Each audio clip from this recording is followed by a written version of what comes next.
Satnam Shri Waheguru. Satnam Shri Waheguru.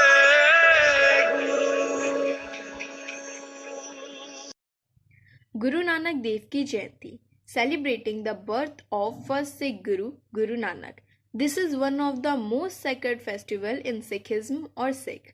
Good morning all of you. Today I am Chavi Sharma from class 8th A is here to conduct today's bright morning assembly. As you all know, today we are celebrating 551st birthday of Guru Nanak Ji. This day also called Guru Nanak Jayanti. Guru Nanak, born as Nanak on 15 April 1469, 22 September 1539, at Rai Boi Ki Talawandi village, present day Nankana Sahib, Punjab, Pakistan. He also known as Baba Nanak. First, I want to call Jay from class 6C for today's thought. Good morning to all. I am Jay Kumar from 6C here with my thought on Guru Nanak Jayanti.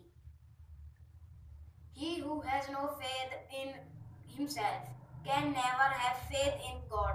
जिसे अपने आप पर विश्वास नहीं है वह कभी भगवान पर भी विश्वास नहीं कर सकता. Thank you. Have a nice day. Happy Guru Nanak Jayanti to all. Thank you, Jay, for this wonderful thought. The birthday celebration of Guru Nanak Ji at last 3 days, generally 2 days before the birthday, the Akhand Path is performed in Gurudwaras. 1 day before the birthday, a procession is organized which is led by Panch Pyaras and Palki of Guru Granth Sahib are followed by the team of singers.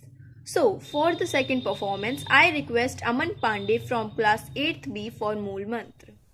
Hello everyone, पहले तो आपको मेरे और मेरे school की तरफ से गुरु पूरब की हार्दिक शुभकामनाएं। मेरा नाम अमन पांडे है और आज के दिन मैं आपको मूल मंत्र सुनाने जा रहा हूँ। ये मंत्र अक्सर सभी सुनते हैं लेकिन इसका मतलब बहुत कम को पता होता है। तो आइए आज मैं आपको इसका मतलब और ये मंत्र दोनों ही सुनाता हूँ।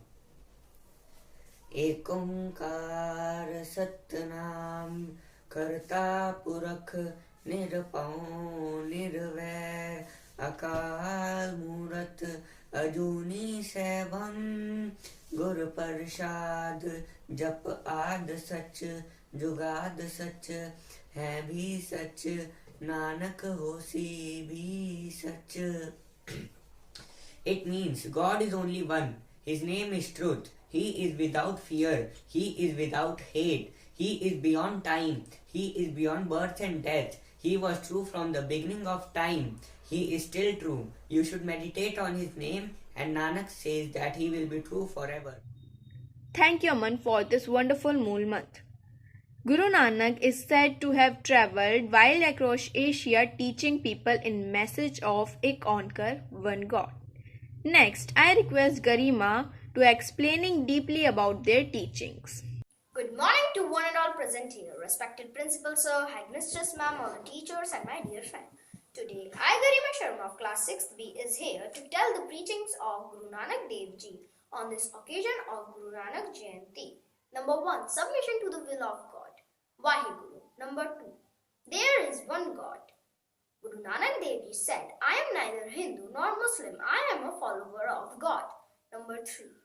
Goodwill for all. Sarbhatata Bhalla. Number 4. Seva and Simran. Guru Nanak Dev Ji says that no one can save anybody else. It is only Guru who guides us to safety or to be saved. So, one have to follow the right path of Seva and Simran told by him. Number 5. Sach Sunyasi, Sach Ki Bela. To speak the truth. Number 6. The 3 principles. Vand Chaku. Sharing with others, helping those with less who are in need. Kirat Karo. Earning and making a living honestly and without exploitation or fraud. Nam Japana, chanting a holy name and thus remembering the God at all time. Number 7. To shun the 5 evils. Guru Nanak Dev Ji asked his followers to shun the 5 evils which leads to illusion or mayas, which eventually acts as roadblock towards attainment of salvation. The 5 evils are ego, anger, greed, attachment, and lust. Thank you and happy Guru Nanak Jayanti. Thank you, Garima, for explaining us. Nanak's words are registered in the form of 974 poetics or Shahab. In the holy text of Sikhism, the Guru Granth Sahib, with some of the major prayers being the Japji Sahib, Asa Divar, and Sidh. So next I request Purnima for Shahab. Waheguru Waheguru Waheguru Waheguru Waheguru Waheguru सतगुरु नानक परगटिया मिट्टी धुंध जग चानन होआ सतगुरु नानक परगटिया मिट्टी धुंध जग चानन होआ जो कर सूरज निकलिया थारे छपे अंधे पलुआ थारे छपे अंधे पलुआ सतगुरु नानक परगटिया वाहेगुरु वाहेगुरु वाहेगुरु वाहेगुरु सिंह बुके मिर्गावली बनी जाए ना की तरुआ सिंह बुके मिर्गावली बनी जाए ना धीर धरुआ जिथे बाबा पैर धरे पूजा आसन Thapan Soha. Thank you, Purnima. The procession passed to the main roads and streets of town, which are covered with bunting and decorating gates, and leader informed people the message of Guru Nanak on anniversary day. The program being in the morning at about 4 or 5 a.m. with the singing of first and followed by Katha after the distribution of Prasad.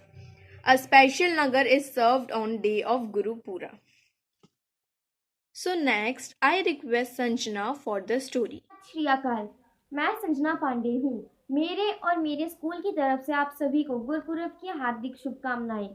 आज मैं गुरपुरब के पर्व पे आप लोगों को गुरु नानक देव जी के जीवन से जुड़ी एक ऐसी कहानी बताने जा रही हूँ।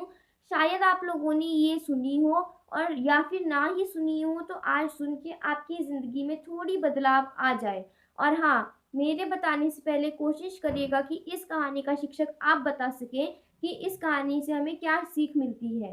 चलिए शुरू करते हैं। एक बार गुरु नानक देव जी को भागवत सेठ ने अपने घर पे खाने के लिए न्योता भेजा।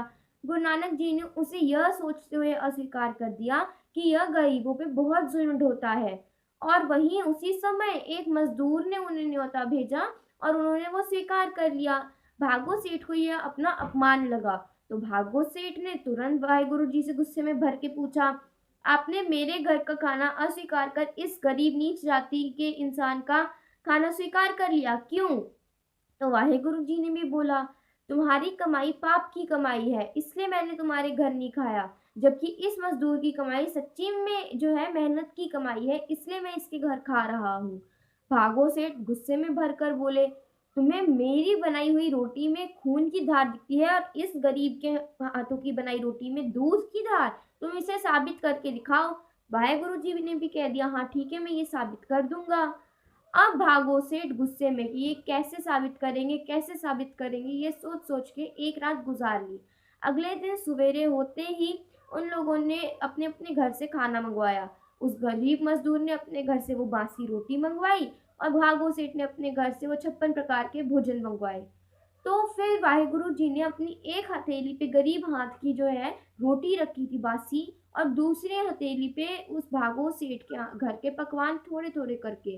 तो जैसे ही उन्होंने दोनों हाथों को करके ऐसे प्रेस किया, तो फिर वहाँ जितने मजदूर थे वो भागवत सेठ, उन सबकी धड़कनें रुक गई या बढ़ गई, आप यूँ कह लें।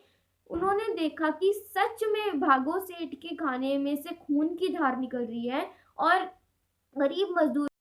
तो चलिए अब इस कहानी की शिक्षा की ओर बढ़ते हैं।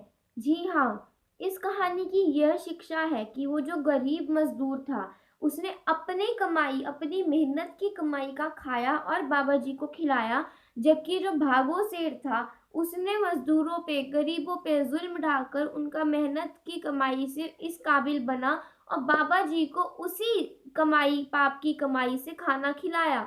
इसलिए बाबा ने जो है मजदूर का खाना खाया, क्योंकि वह जानते थे कि ये उसकी मेहनत की कमाई है, इसलिए उसमें से दूध निकला। लेकिन उन्होंने भागो सेठ का खाना नहीं खाया, क्योंकि वो जानते थे इसमें से जो है मजदूरों के खून पसीने को एक किया है, इसलिए उसमें से खून निकला। इस कहानी की शिक्षा यही है कि हमें अपनी कमाई का खाना चाहिए और दूसरों को खिलाना चाहिए। धन्यवाद। फिर से गुरपुरब की हार्दिक शुभकामनाएं। Wow, what a story. Thank you, Sanchana. Guru Nanak Dev Ki taught us that all human beings, regardless of skin color, with caste and gender, are created equally. Free sweets and langar or community lunches are also offered to everyone irrespective of region faith.